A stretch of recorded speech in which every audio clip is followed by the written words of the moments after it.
My name is Hadley Beeman, and first thing to know is that I'm not Nigel Shadbolt or Tim Berners-Lee. I was informed this morning that you would all know that because I'm significantly shorter than they are. Otherwise, I'm sure it's an easy thing to confuse. But I'm here to talk about the Open Data Institute, which is actually their baby. They're the co-directors of the Institute, and I have been managing the development process for the government.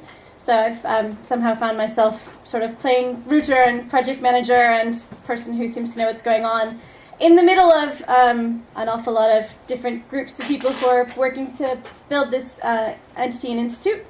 And I'm also a fan of Over the Air, and I was here last year. So I was asked to come and tell you what's going on. So these are Nigel's slides. He's asked me to show you some of the great vision he's put together on paper. And we're going to go through them and do a little bit of PowerPoint karaoke because some of what I have to say is not necessarily going to be reflected in these slides, which were originally intended for a government audience. You'll see as we go. So yeah, this is me, not them. These slides are fading. It's interesting. Background. In the autumn, Nigel and Tim and Number 10 Downing Street worked out that, or agreed that we need an Open Data Institute. We need to somehow harness all of the energy we have and all of the academic resources and all of the activity that's going on in the UK to actually make sure that open data is being used as best as it can be. And that we are developing it in the ways that are going to be the most useful, particularly the most useful for economic growth. So that process went from Nigel and Tim to Number 10, to Cabinet Office, who works quite closely to Number 10, to Technology Strategy Board, who's the part of government that funds technology in the private sector. And Cabinet Office and Technology Strategy Board turned to me and said, you do open data, you know these folks, make this thing happen. Okay, that's how I got involved. The question that keeps coming up, one of the questions that comes up the most is why the UK? Why are we doing this here? Why are we not just leaving it sort of to the open market or expecting some other country to take care of it? And the biggest reason that we can make a difference here in the UK is the people we have. We have the leadership. We have Tim and Nigel, who've already done tons of great work around open data, linked data, data on the web, and also have implemented the vision of open data and transparency within government. So we already have the wheels turning and the data being published and the processes in place or being put in place to start taking data from locked away within government servers and exposing it, making it usable to all of us on the outside. And we've got this great developer community and startup environment and entrepreneurial spirit, and we also have a lot of big businesses that are looking for that data. So there's a pretty significant amount of anecdotes, of stories, people themselves saying, for our company, we would love to have free access to mapping data or free access to weather data from the Met Office, and we can build it into a product that we can sell. And that's something we can't do if we have to pay for it because we can't afford it. Or we can do, but then we can't grow as fast because that's taking out some of our capital. So one of the big motivators behind this is the idea that this data is something that we've largely paid for commercially, or sorry, through our taxes, should be available for commercial development for all of us to do fun things with. I want to talk through these slides about the background of what's going on and why it's happening, but I do actually want this to be a discussion, and I hope we have a mic to be able to pass around. We're in the stages, as I'll explain as we go forward, where we've got some big headlines and we're starting to fill in the gaps of what this is and how it's going to work, but it needs an awful lot of input from the people who are going to be involved with it. We need you to be able to say, actually, that's going to be a waste of time, but what I really need is this, and this is what's going to make a big difference for me in how I see the world. So I'll talk through the stuff to date with you, and then I would love to hear your thoughts on where we can go with this and how we can make it more worthwhile. It's a pretty significant chunk of government money and will be a significant chunk of money from the private sector and from universities. And it would be great if we could make sure that it's actually doing consequential things. Let's take a step back and talk about what we mean by open data, or at least what I mean and what the rest of the UK seems to be operating on. It's non-personally identifiable data that's generated and used in the course of day-to-day activities. So the way it breaks down in my head, actually I credit Paul Clark for this, is in 4 different kinds of categories. There is data from the past, so that includes spending data, where government money has gone, performance data, how well did we do with a particular program, how many appendectomies were performed in the NHS, how successful were benefits in Leeds in 2012 and 2011. Retrospective stuff often falls into statistics and the websites of the ONS. A lot of it is publicly available, but can be really difficult to troll through and really difficult to find what you're looking for, find what's usable. Among other things, there's a big language gap between the terms we all use in our day-to-day lives and the ones that governments will put in as labels on the things that they're investing in. So being able to find things like how many people have been mugged in the streets near you, you'll never find by looking for people and mugged. You have to look for street-level crime data. So anyway, that's past stuff and one of the barriers that we're looking at in terms of vocabulary. The second category is data about the future, forecasts. What is the train timetable for the next couple of months? What is spending likely to be for next year on this issue or for this department? Planning permission applications. Stuff for the future is particularly useful because if you keep an eye on it, you might be able to impact it. You might be able to say, actually, we don't need to be spending money over there. We should redirect it over here. Or, I see there's going to be a new building in my neighborhood. I need to change the plans I had for a community center nearby. So future data is particularly important for planning and something that we in government are not as used to putting out in a reusable form as we could be. It's an area where we could make huge strides. The third section is infrastructural data. This is boring but phenomenally useful. This is the stuff that actually we as developers get really excited about. Where are things? Geocodes. Then we can actually create relationships between different things. When is something open? How do the train stations relate to each other, and which train company owns which part of the tracks? And what about the ticketing system? And there's a load of just sort of reasonably static data from government that can be reused in a ton of different ways, not just for interacting with government services, but can also be taken and plugged into other contexts in ways that are really useful. Infrastructural data doesn't change very often, but when it does, you really need to know that, hey, there used to be a road there, and there isn't anymore. Better find another route. And the last one is operational or real-time data. This is largely, for us, transport activities, traffic, train delays and engineering works, and sensor data for the environment and weather. The Met Office, I believe, generates something on the order of petabytes of data per day of sensor input. And then they and their meteorologists apply all kinds of phenomenal modeling and algorithms and whatnot to it to produce the forecasts that are what we get from the BBC and also what goes into insurance premium predictions and all those sorts of things. But operational and real-time data is both phenomenally useful and incredibly expensive just because it's so big. But those are the kinds of data that we're looking at. We in the UK have been at open data as a sort of formal category since 2009. There are a number of parts of government that have been publishing data well before then under different guises. As I said, the Office of National Statistics, which is a word I hate pronouncing, has been publishing statistics since day one, and there are equivalent bodies. But we've been formally at pushing out open data for public reuse since 2009, and that ties into the European Union Directive from 2003. So there's an awful lot of precedent here to build on and a lot of momentum in the UK. For us, it applies to central government, all the big government departments, for local government, all the councils, district councils, unitary councils, county councils, and parish councils to their own extent. all of the NHS, so there's a load of really interesting health data in there. And then all the agencies like the Met Office and Ordnance Survey, whose job it is to produce data that initially was meant to feed and be used by the rest of the public sector. It's now being used much more by areas, by the commercial sector, by research, by activists, by groups that are not within the traditional bounds of government. Pretty big scene that we're talking about.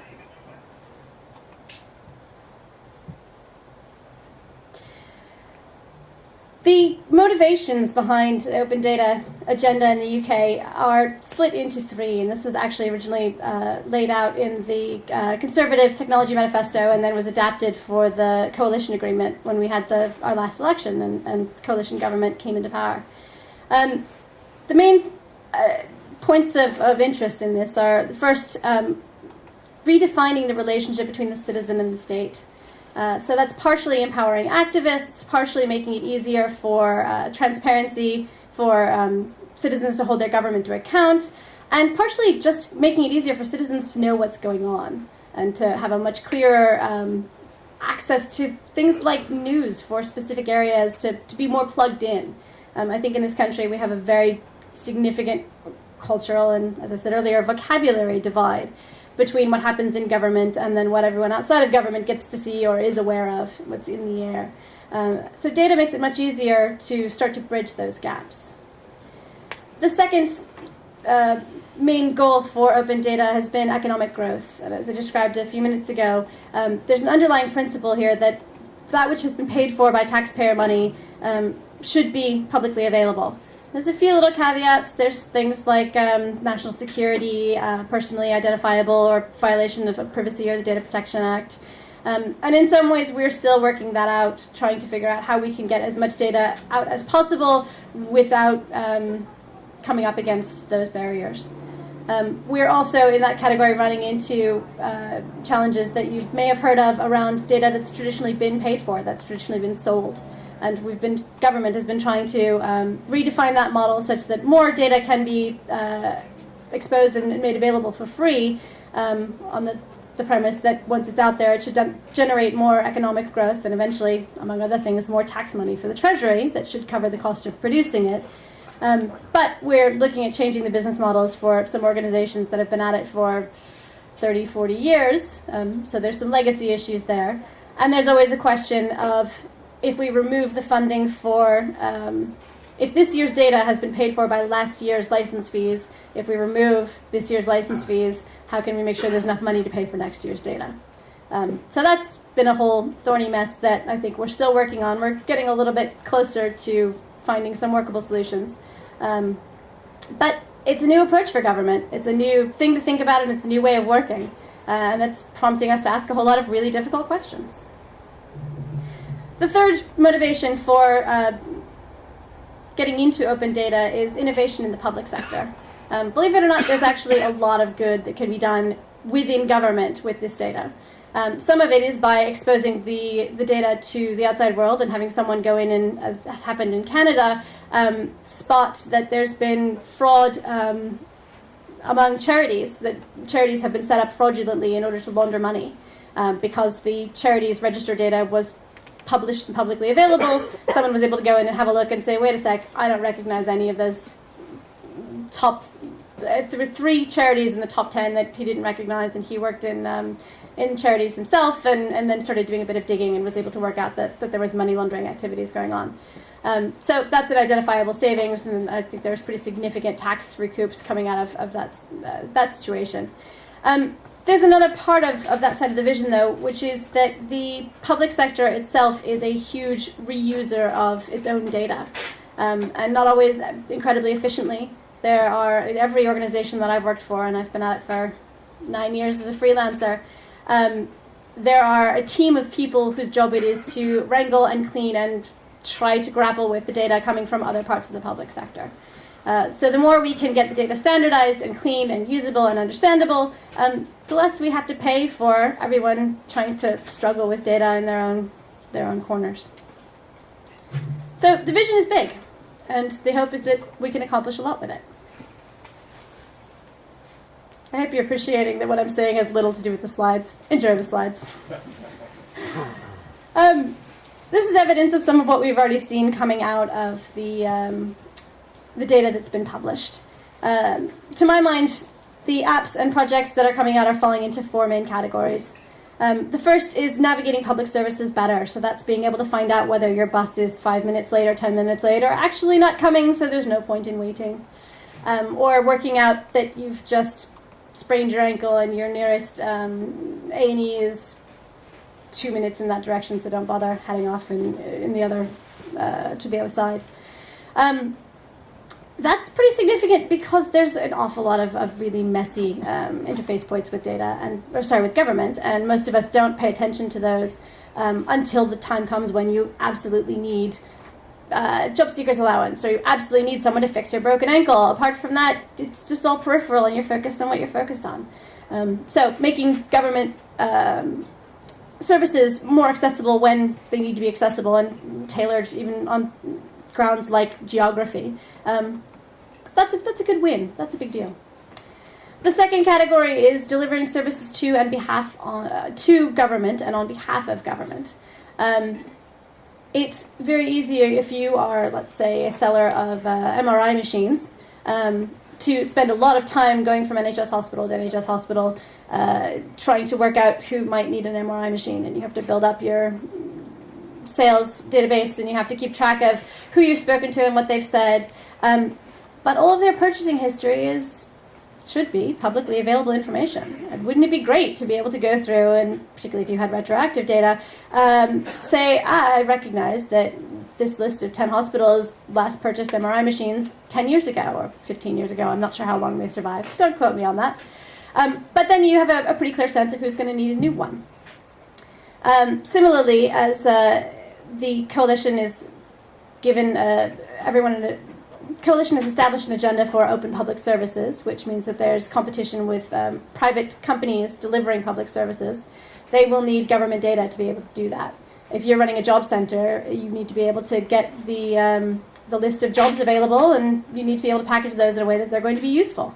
So that's fairly significant. And if you're someone who wants to run a job center, you may well be able to put a better UI on that data and make it more accessible and make more money out of it, do a better job with it, than government can. So that then means more, eventually, tax money for the Treasury, and that makes them happy. Third category of apps and projects we're seeing are completely outside government. Tour companies using weather data to customize their interfaces for tours, for holidays. Or people trying to market to a specific demographic in the UK using council tax bands and geographical demographic information to be able to say, my customers are most likely to be over there. That means then there's less money spent on marketing, and messages are more effective. And then the last section is government efficiency again. There's a load of apps, actually most of which are meant for the private sector, meant for all of us, in transport, that Transport for London and the train operating companies are using themselves because they provide a better interface to things like, on this bus route, at this bus stop, what postcode am I in? If I'm going to be giving a citation to someone who doesn't have a ticket, that's one of the fields in the form, and there's no other way to work that out, apart from pulling out your iPhone and checking the bus app. Okay, there's a market there too. So that's what we're seeing thus far. There's huge potential of not only quick win, easy little things to build, hack day type stuff, but then also loads and loads of much more boring but intricate plugins to existing technology. I keep talking about the tariff code data set, which is phenomenally boring, but something like tens of thousands of codes. If you printed off these tariff codes and bound them in a book, it would stack up about that high. And they tell you what code to put on a good as you import it or export it from the country, from the European Commission. So it is a set of unique identifiers for just about anything, and many of them overlap. So if you're bringing in a grandfather clock, you can find the code for clock, or you can find the code for timepiece, Or you can find the code for wooden clock with a tall swingy thing. Or you can find the code for items that are more than 100 years old, if that's appropriate. And the game is, this is fully legitimate from HMRC, that you as the importer or exporter gets to choose the code that's the most beneficial to you. Unfortunately, the data is a terrible mess, and there's pretty much no interface on it. It's on BusinessLink. You can go have a look. Somebody, somewhere, needs to put a great interface on this and package it up as a plug-in to inventory management systems and make a killing, because you would help companies save so much money. Sorry, that's personal rant. I've been hoping that somebody will do that for a year and a half now. If they don't, when I'm done with all this government stuff, I'll go take care of it myself. It just needs to happen. Anyway, that's part of what we're seeing. There's obviously a whole lot more, and that's particularly in the sort of commercial and consumer sphere. There's a lot more scientific research, professional research, health research, and activism going on that I'm not even going into here. Right. Bottom line in all this is we have this fantastic, great big vision. This is how the world can change. This is how things can get better. And then we have reality, which is some of it's not happening yet. And the big question is why? And how can we help it? Solution to this is, let's take the best brains we have and apply them to the problem. In my mind, we have three main sort of players on this map. If these were my slides, I would have actually drawn this out, but I didn't have time.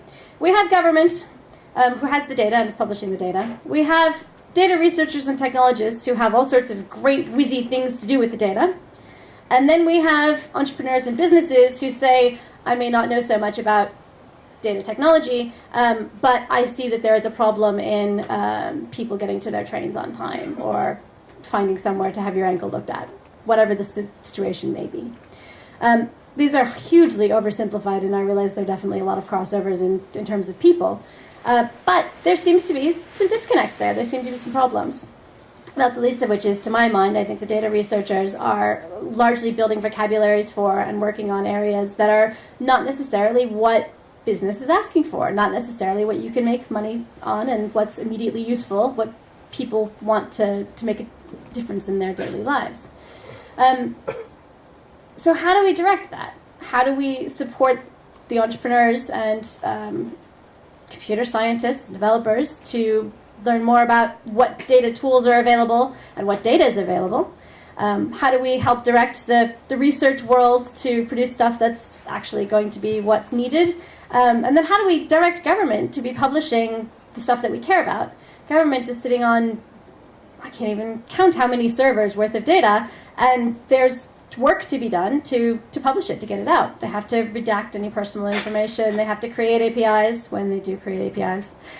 Or they have to create CSV dumps or whatever it is they've got to do. There's work to be done. And we want to make sure that we're focusing them on the stuff that is going to be the most useful, that we care the most about.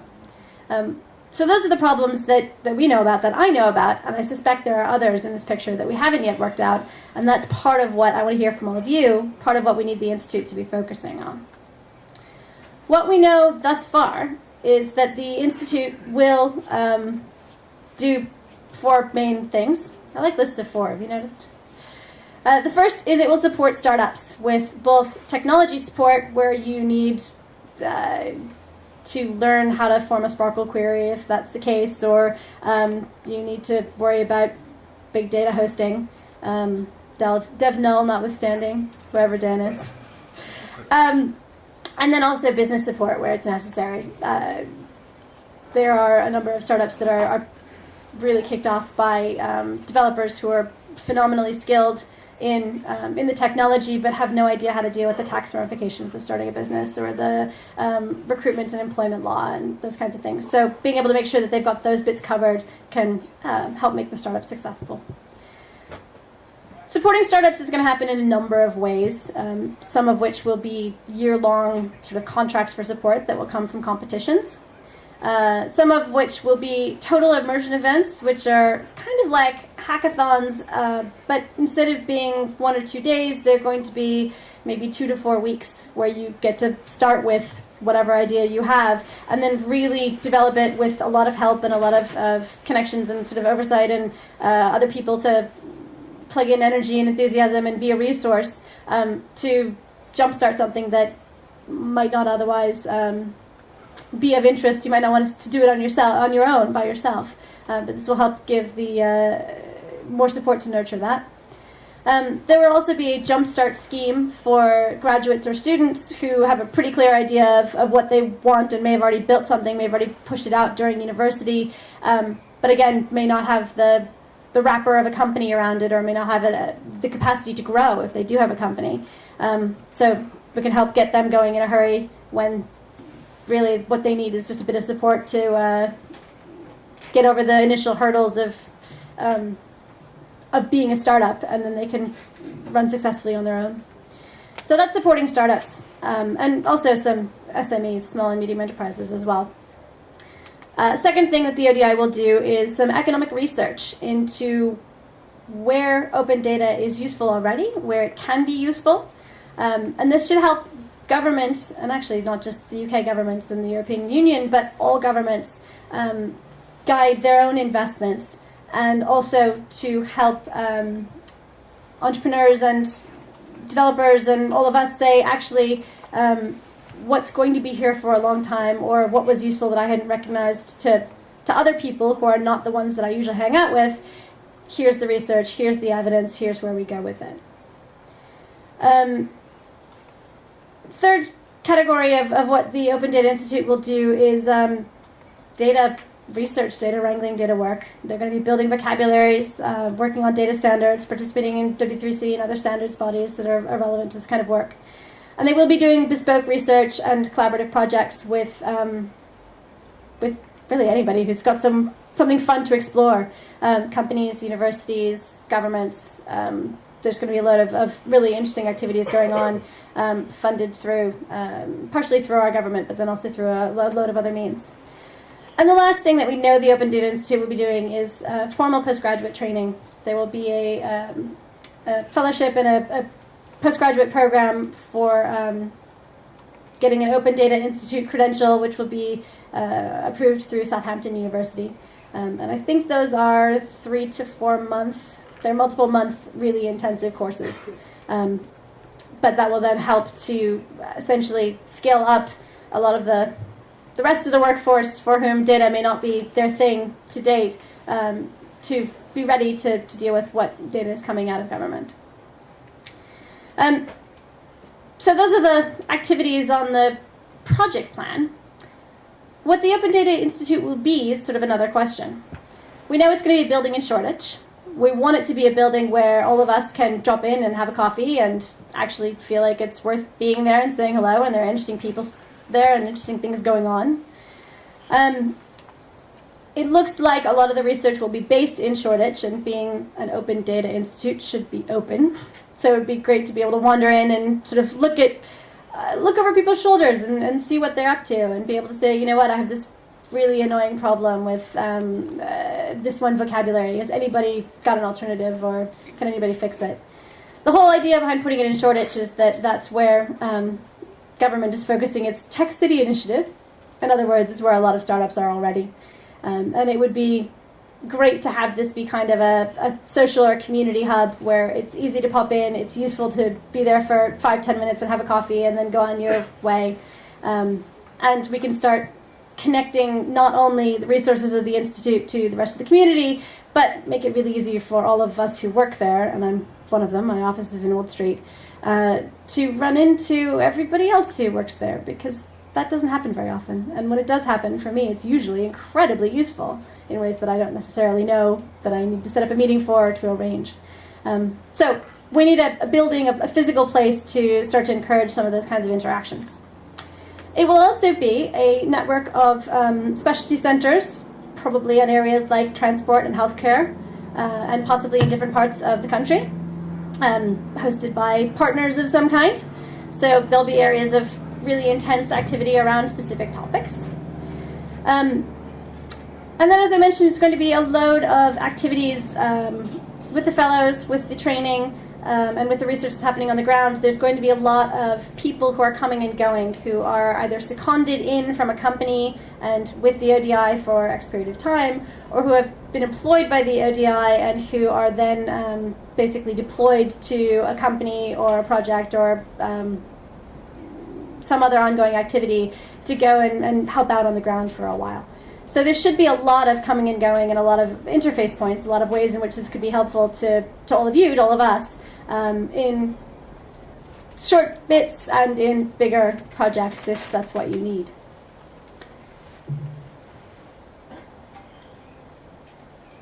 Timeline. The announcement came from the Chancellor in November that this Open Data Institute would happen and that government would fund £10 million over 5 years to make it happen.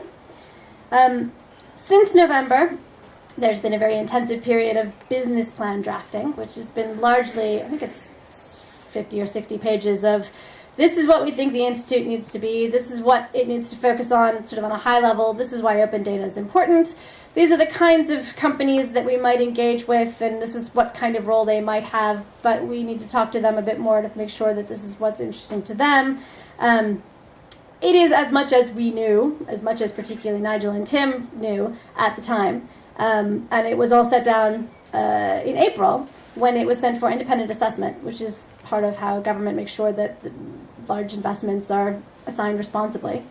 So it went through independent assessment, and the assessor said, yes, okay, this seems viable, and it's a good use of government money. And the independent assessors, by the way, were technologists and business people who work with data on a regular basis, so they were not government. They were not people whose large area of expertise was government bureaucracy. So that happened in April. Approval came through then. And one of the caveats, or one of the conditions that the Chancellor said and the government said at the very beginning was, okay, you get £10 million from us, but we only want to fund this if we're sure it's going to be useful to people who are not us. So you have to get £10 million from other people. Match funding is a requirement. It's not necessarily a requirement from day one. The government funding is £2 million a year for 5 years. The match funding, I think, has to catch up by about year 3, where there's going to be some concern. But that means that one of the main things this institute has to do is to go out and say to companies and to developers, what do you want? What is actually something you're willing to pay us to do or to pay us to participate in? And let's make sure we construct this in such a way that it will meet that need. It'll help for you. So what's going on right now is working out what that offer looks like for companies, and I suspect it's going to be sort of multiple layers. If you want to be a big partner, then you put in X amount of money, or you commit to X amount of commissioned research or activities, and then you get the following type roles in governance and board membership and those kinds of things, helping to direct the institute going forward. And then, if, for smaller companies or smaller investments, then there's different arrangements. That is very much a collaborative discussion, because it only makes sense if the institute is offering something that companies want to engage with. So that's not set yet because it's not determined yet. There's also a big search going on for a chief executive. Somebody needs to run this thing. The way it's shaken out is that Nigel is going to be the chairman, which I think is sort of a 2 to 3 day a week role. And Tim will be the president, which is about a day a month. So somebody needs to be there on the ground in the institute running stuff. So that's a big activity that I suspect will be sorted through the summer. And they're looking for an office. They want a place in Shoreditch that would be easy to come in, and we had these grand visions of free coffee 24 hours a day and a really inviting atrium with light and 24-hour access, because some of us are coding in the middle of the night, and unfortunately that's expensive. So I'm not quite sure how that's going to shake out with what's available in Shoreditch and in the Old Street area, but office shopping is going on at the moment. And then there's going to be a big launch in the autumn, probably a big party, some sort of community activity. Prime Minister's going to come and cut a ribbon, and there'll be lots of buzzy press, and we'll all be very excited. So that's to look forward to as well.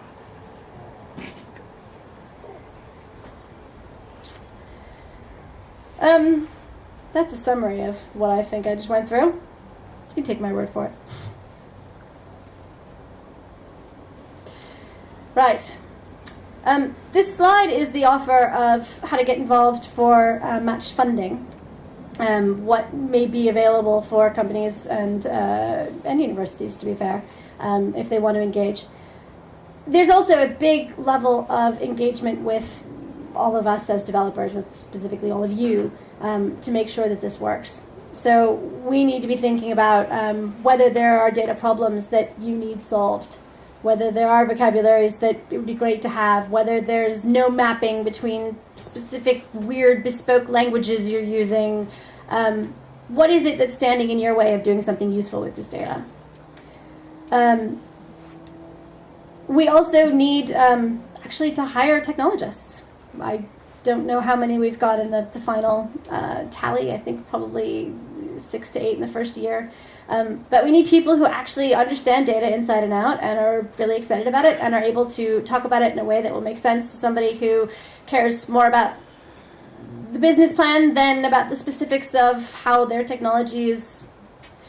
You need to be able to talk about data to loads of different people from different points of view. And you need to be able to help build things. You need to be able to build your own things. And you need to be able to listen to what's going on around you and say that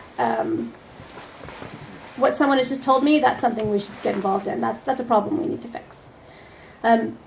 Job description is not written yet, so don't hold me to any of those. And I'm sure as it comes out, I'll make sure that it's passed around the community. But if that's the kind of thing that interests you, it would be great to have you involved, and definitely great to know that you're interested earlier rather than later. Similarly, the total immersion activities, the sort of multiple week hackathon things, the jumpstart activities for recent graduates. Also, there will be some teams who are sent into government to help pick out what data is usable and who will help government basically identify new processes and new ways in which to publish stuff that they haven't had to publish before. There's a lot of opportunities to get into stuff that I'm biased, but I think is really cool. But we need people, and we need the right people for that to work. So that's very key. Also, need to know, for all of you who won't be interested in working for the ODI, where do you see this fitting in the community? Would it be useful to drop in Shoreditch? Is it actually relevant because you don't work in London? Can we do something somewhere else that would help out? Is there some kind of online community that would be worthwhile? Is there a connection to anyone who's publishing data that you're currently using that we could help facilitate? We need to know what makes sense to you.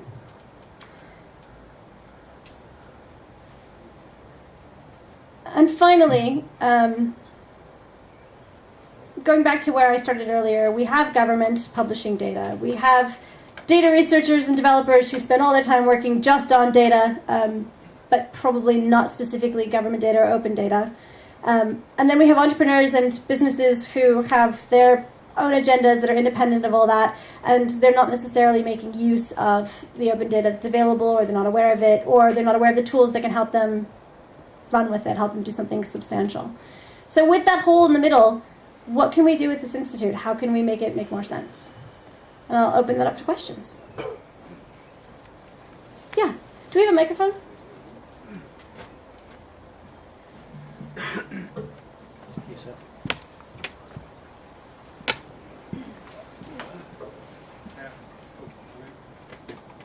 Does it work? Hello. Yeah. I just had a bit of a question around possible managing the different interests. I mean, for example, if I was going to want to get involved as I'm not, but if I was to get involved as a kind of contributor financially for this matching funding, I would have my own agenda to bring to the table. Mm-hmm. And it might not match with, Tim Berners-Lee's agenda on how to represent data, and so I might just want a CSV file, and I might be gone in a couple of months once I've achieved my goals. So, I mean, how do you get that? How do you match all the different kind of conflicting agendas and requirements and needs and so on? The short answer is by listening to a load of suggestions like that, or a load of requests, and then trying to find commonalities to be able to say, okay, we've got a group that makes sense for you. We've got a way for you to engage. It hasn't been there's a number of different things I can say on this. First, this is not just about linked data. So Tim's background in data on the web is relevant and certainly will be involved in what's going on, but the Institute will not be useful if it's not engaging with data of all other formats. I think the vast majority of government data is in CSV, and then the rest of it that we're getting in APIs is all in JSON. So largely in JSON. We do have some RDF. But yes, so we definitely need to accommodate what makes sense on the ground and listen to what makes sense on the ground. And I suspect that what you've identified may be right, that there may be some people who want to be involved on a strategic level on an ongoing basis. This is a big thing and we want to be a big part of it. And there may be some who say, you know what, 2-3 months, we're sorted, then we're out, that's fine. Does that answer your question? So it sounds like you thought about it. Thinking about it. Certainly trying to take in as much as we can. But you're kind of working out the structure as you go kind of thing. You're working out the... If I contribute a lot of money as a kind of a person to do the match funding, then do I get more rights to control the direction that you go in? For example, it seems like there might be a conflict of interest around there, for example. That's something to be managed very carefully. Usually, very significant amount of funding tie into roles on some kind of strategic board, which does then essentially make it a more worthwhile investment for the company that's putting in the money. The government, as a sort of the largest strategic funder, has already set out a lot of criteria that we've been through of this has to make open data better, this has to be focused on economic growth in the UK. So there's definitely not any room for another funder to come in and derail that. But one of the joys of being in the middle of a board of investors is that you do have to deal with multiple agendas, and you do have to be able to balance them in such a way that keeps everyone engaged.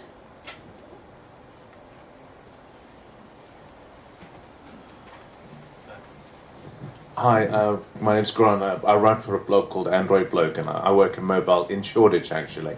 I'm very excited about what the ODI represents, and one of the key things, because I go to a lot of these sort of hackathons, is about discovery of data. And I think especially when it comes to using, I'd love to use more local government data, but there just really isn't anywhere to share that information, and I hope that maybe you guys can help solve that problem. I'm thrilled to hear you say that. That's a big personal bugbear of mine. I keep running into all of these lists of open data websites, and it reminds me of the web back in the sort of GeoCities days before we had Google, when people would make lists of websites they think are cool, because that's the only way that you'll ever find them again or send them to a friend, let them know what you found that's interesting.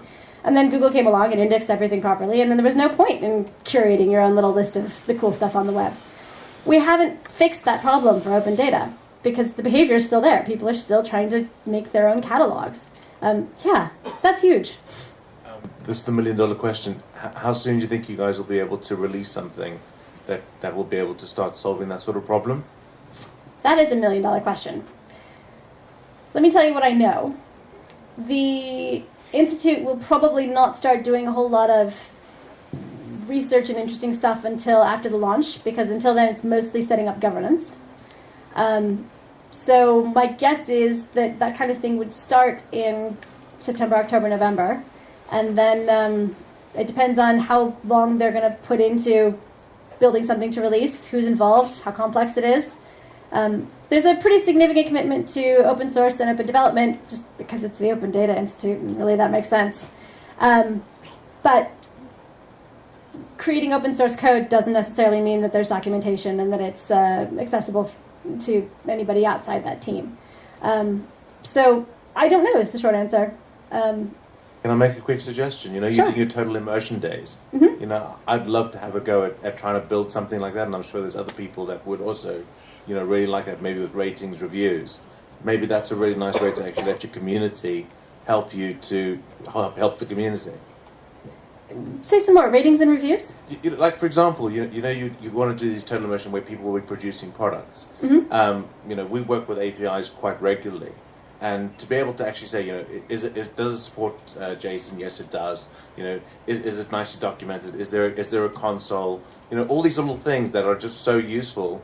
and doesn't really get captured by anywhere. I think that would be a really lovely thing to be able to build. Okay. Yeah, that's me. Anyone else? Thanks. Dave from My Society. We've used a lot of the open transport data for Fix My Transport recently, and a curious thing came up, which is as soon as you use the data, you'll get members of the public telling you that the bus stop isn't where the government data says it is.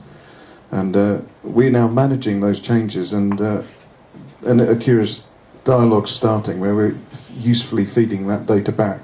I'm thrilled to hear that. Are you going to be part of that conduit as well as putting data out, as well as bringing it back in? We certainly, it's not impossible. I can put my LinkedGov hat on, which is my other day job. It's sort of largely been usurped by this. And a large part of what LinkedGov is trying to do is to automate that process and make it essentially easy to send back feeds to exactly where they came from, rather than having to send it all through data.gov.uk, who then have to reroute it themselves. Yeah. So that would ideally be a part of the solution. If it comes to more meetings and more structural changes within government, I suspect the ODI will have a better seat at the negotiating table, and that would be the way to put that through. But I don't think that's been defined yet. And the other thing is, you said there were more startups in Shoreditch. Just like to point out, there are more startups in Cambridge, and you knew that. Cambridge is larger than Shoreditch. Hey, one thing I was wondering is, how is you planning with the ODI to work with basically civic society groups like, I don't know, OpenStreetMap, Wikimedia UK, etc., etc.? Is it just commercial, or are there plans to say, well, actually there's going to be quite a lot of commercial value if somebody's actually curating this data, like, I don't know, OpenStreetMap or somewhere like that? I have to admit, that's an argument I hadn't thought about. At face value, the pitch is, government has said, at least for our 10 million, you spend it on stuff that has demonstrable economic impact.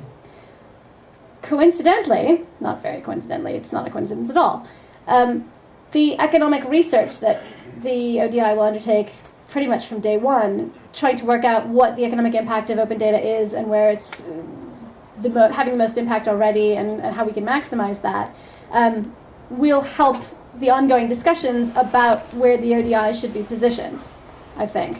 Because it would be stupid for it not to look at the economic data and say, actually, what we need to do is go after this area or help support things over here. So at face value, it's easy to say, big society, activists, they're playing a different game, and open data is available for everyone, and that's fine, but that's not the conversation we're having. It sounds like it's worth exploring what you've just headlined, though, that the big society organizations and the third sector, the charity and volunteer sector, can have a significant impact themselves on economic growth. And some of them exist purely to help businesses have an impact on economic growth. So I think that's worth looking into. Well, it's the flip side of that, which is that nobody's making money out of selling encyclopedias anymore, but there's still a hell of a lot of value in having an encyclopedia. Same with having a street map. I have a funny feeling that people aren't going out in their masses and buying ordnance survey maps. I have to ask, has anybody done any economic research into the impact of Wikipedia? Don't think so. That's a shame. That'd be great to quote. But I'll have to. I can put you in touch with the research coordinator at the foundation. They can probably tell you. Yeah, please. I'd be keen. Thanks.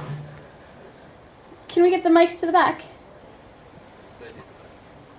Well, I can just speak. Can you hear me? No, not really. Sorry.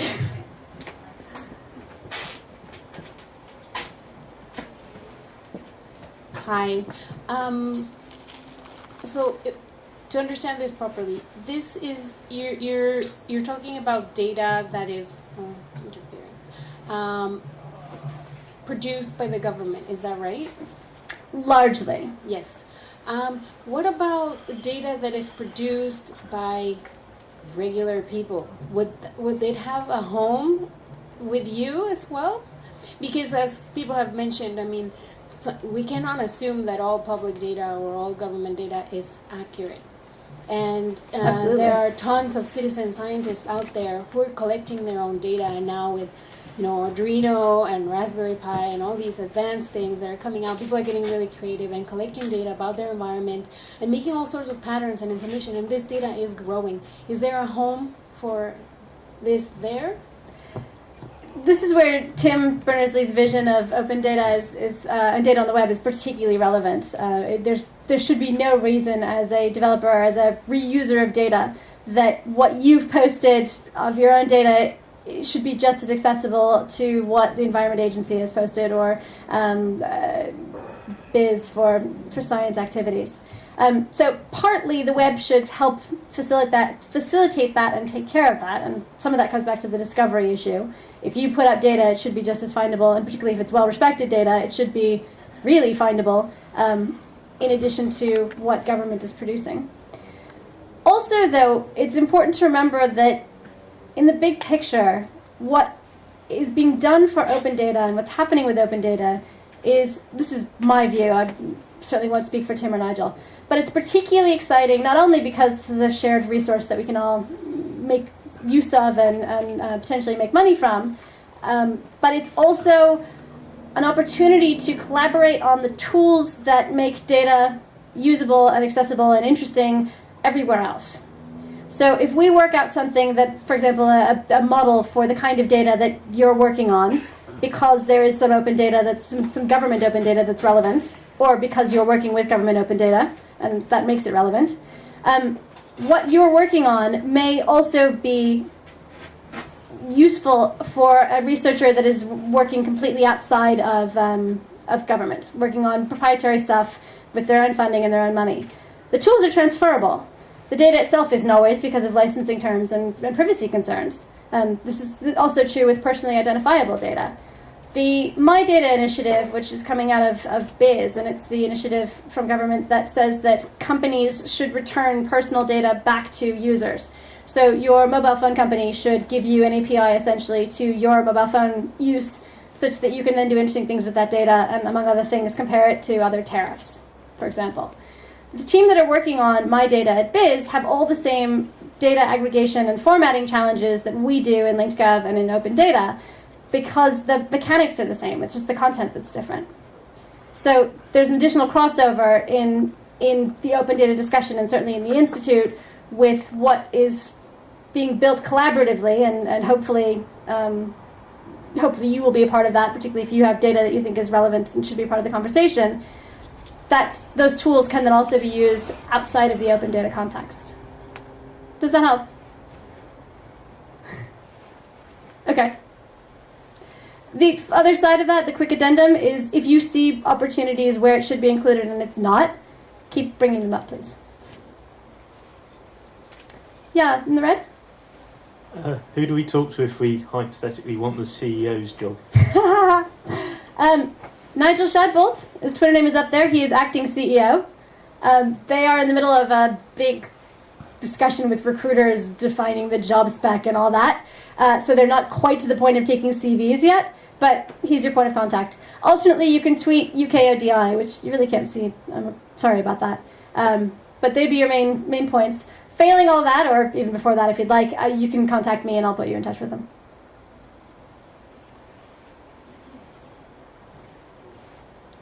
Sure, thanks. Thanks very much. One of the reasons open data is a big topic now is because it was first the topic 10 years ago in the cultural heritage sector, and open data is, especially with the Berlin Declaration, has made a big impact not just in the UK but worldwide. So the question is, are you going to take any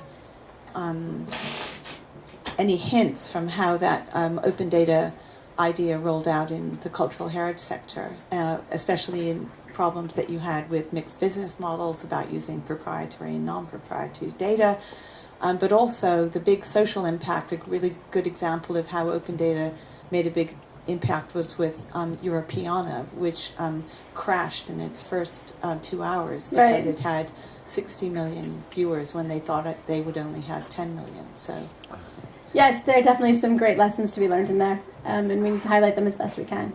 There's also, incidentally, some fascinating lessons to be learned from the music industry, tying in with their struggle watching their data their MP3 data go from having a value of whatever 1/15th of a CD is to largely nothing as they've been swapped around the web for free. So there's a ton of existing activities that we should learn from and build on rather than reinventing wheels. Can we bring the mic up forward? Hi, this is actually two questions. So, as a developer, if you give some of your time, does that offset any of the government funding? Because you don't get an actual financial amount of money, but you get someone's time. Yeah, it does. That's called contributions in kind. Right, okay, that's excellent. And the second one is, God forbid it goes wrong. There's going to be a lot of data there, and it's very important data to a lot of people. Is there some way of doing some transition or, some kind of plan for this, or would it essentially all go dark after 5 years? Well, if that is the case, we've got 5 years to plan for it. Yeah. It seems inconceivable to me that it wouldn't at least be offered to the outside world for X period of time for people to come along and take it and then rehost it and do what they like with it. I can't imagine that there'd be any reason to... It's an open data institute. I can't imagine there'd be any reason to keep it internally. Ideally, obviously, the goal is to keep this going for longer than 5 years. But your example of Google was essentially, well, now you don't have to maintain all these curated lists, but you do have to maintain it. That's why people use Twitter. Can you repeat that? Google kind of superseded the curated list model, and Google, you're at the whim of Google at that point, whether they decide that they're going to prioritise different things to what you consider important, and so you're kind of giving control to someone else and then hoping it's still going to be around in the future. That's true. Of course, that's true when you post anything on the web, unless you're hosting your own stuff. Yes, no, I agree with you. I think it's important to archive things. I haven't mentioned explicitly that the Open Data Institute has government funding, but is not government. It is an independent body, which means it's outside the remit of it should be outside the remit of things like the National Archives. So yes, these kinds of plans will be important. This is our last question, I'm afraid. We're 2 minutes over. Okay, I'll be really quick. So, Laura James, Open Knowledge Foundation. For the chap who was talking about wanting to develop data hubs, check out datahub.io. It's open source, it's already out there, and you might not need to start from scratch. And secondly, I'm also very interested how you're going to engage with CSOs and non-profits. We're not going to be giving you loads of funds for match funding, but would very much like to engage with the Institute and find a way of doing that. I think that's going to be a really important thing for taking the Institute forward. And good luck. It's a big challenge. Thank you. Can we have a chat offline about how you see that happening? There's been much more conversation around commercial collaborations, and I think the more vision we can put into the discussion, the easier it'll be to make it happen. Thank you all very much. This has been really useful. I appreciate it.